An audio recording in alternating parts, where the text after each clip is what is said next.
तो आपने देखा किस तरीके से पूरे माहौल को बिगाड़ा गया। और अब लोकतंत्र का सबसे पवित्र मंदिर यानी संसद भवन की बात करते हैं। नई संसद का निर्माण कार्य तेजी से जारी है। सेंट्रल विस्टा प्रोजेक्ट पर काम चल रहा है और जल्द ही देश को नया और आधुनिक तकनीक से लैस संसद भवन मिलने वाला है। उम्मीद है कि अक्टूबर तक सेंट्रल विस्टा प्रोजेक्ट के तहत नए संसद भवन में शीतकालीन सत्र शुरू होगा। इस पूरे मामले पर लोकसभा अध्यक्ष ओम बिरला ने इंडिया टीवी से खास बातचीत की है। आइए आपको सुनाते हैं ये खास इंटरव्यू।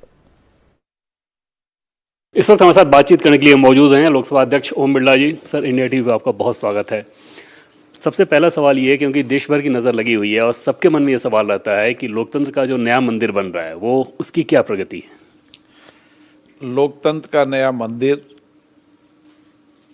जिसकी आधारशिला माननीय प्रधानमंत्री जी ने दिसंबर में रखी थी, उस समय संसद ने लक्ष्य तय किया था कि 2 साल के अंदर हम इस भवन के निर्माण को पूर्ण करेंगे।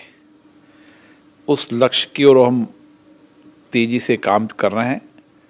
अक्टूबर 2022 हमने इसकी पूर्ण होने की तिथि तय की थी।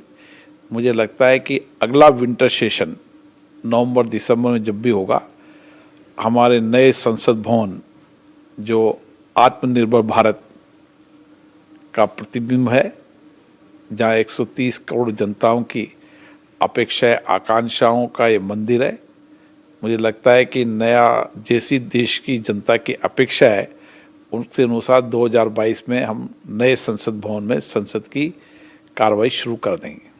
जो टारगेट रखा गया था अक्टूबर 2022 तक पूरा करने का, आपको लगता है कि बिल्डिंग उस समय तक पूरी हो जाएगी या डिले चल रहा है? अभी उस तेजी गति से ही काम चल रहा है, लेकिन भवन निर्माण में कभी कुछ रुकावट आ जाती है। बीच में कोविड के समय भी कई परेशानियां आई थी, लेकिन जिस दिशा से जिस तेजी से काम चल रहा है, हमारा लक्ष्य अभी भी अक्टूबर 2022 है। विंटर सेशन क्योंकि नवंबर दिसंबर में शुरू होता है, हमारा प्रयास है कि नवंबर दिसंबर में विंटर सेशन में नए संसद भवन के अंदर हम संसद की कार्रवाई को चालू करें। बिल्डिंग की खासियत के बारे में बात करें तो किस रूप में बहुत भव्यता या बहुत खासी होने वाली है ये बिल्डिंग? नया भवन निश्चित रूप से जहाँ आधुनिक भारत की एक झलक देखेगा, वहाँ हमारे देश की विविध संस्कृति को हम किस तरीके से यहाँ दिखा पाएंगे, और उसी के साथ भारत का संविधान गैलरी। हमारी कोशिश है कि नए संसद भवन के अंदर जहाँ हमारी ऐतिहासिक हमारा समृद्ध इतिहास रहे, वहाँ हमारी आधुनिकता की भी झलक हो। सर, एक चीज़ देखने को मिल रहा है कि जैसे अभी केंद्र सरकार ने एक स्कीम लेके आई अग्निवीर, उसको लेकर वायलेंस बहुत ज़्यादा हो रहा है, ट्रेनें तोड़ी जा रही हैं, तो देश में ऐसी तस्वीर, इसे आप कैसे देखते हैं? मैं सभी नौजवानों से ये आग्रह करूँगा कि वह शांति रखे।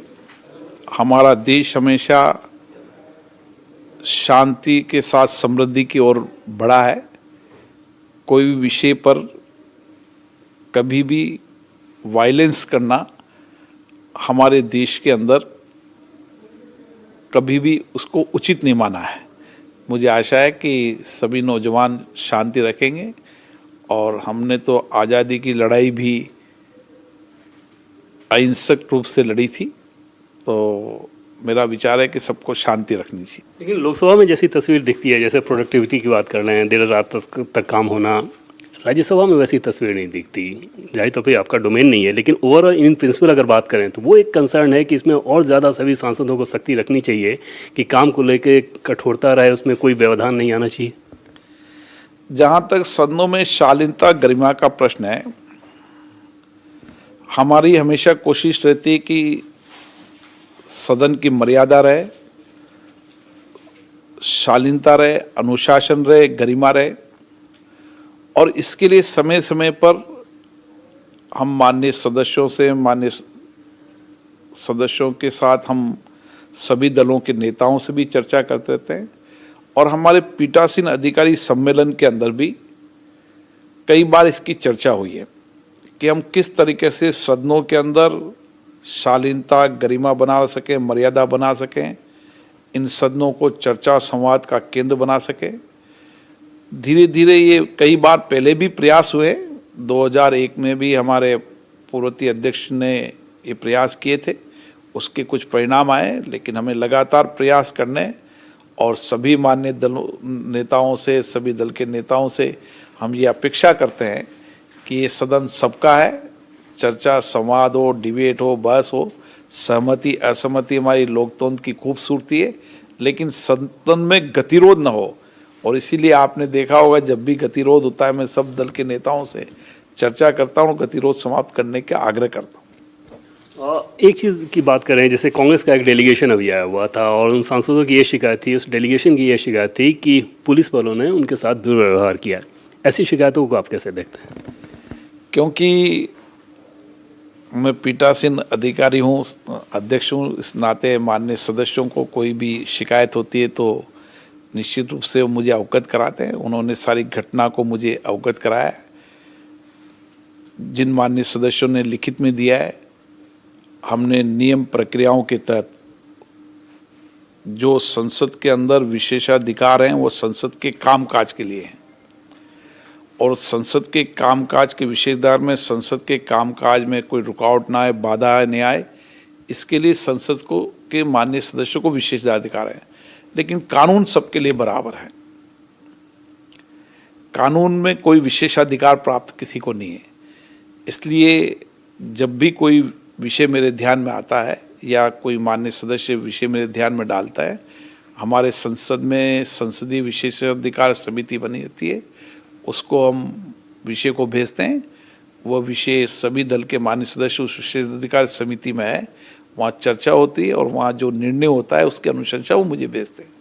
तो आपने जो कहा उसको अगर सीधे सीधे शब्दों में समझें तो उसका मतलब ये है ना कि संसदीय कार्य के लिए आपको विशेषाधिकार मिला हुआ है, इसलिए नहीं कि सड़क पर प्रदर्शन कर रहे हैं उसके बाद पुलिस के साथ धक्का मुक्की हो और उसमें विशेषाधिकार का रोना लेकर आए।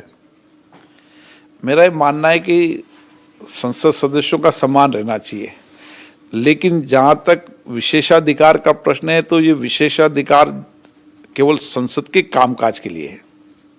इंडिया टीवी से बातचीत करने के लिए आपका बहुत बहुत धन्यवाद लोकसभा अध्यक्ष जी।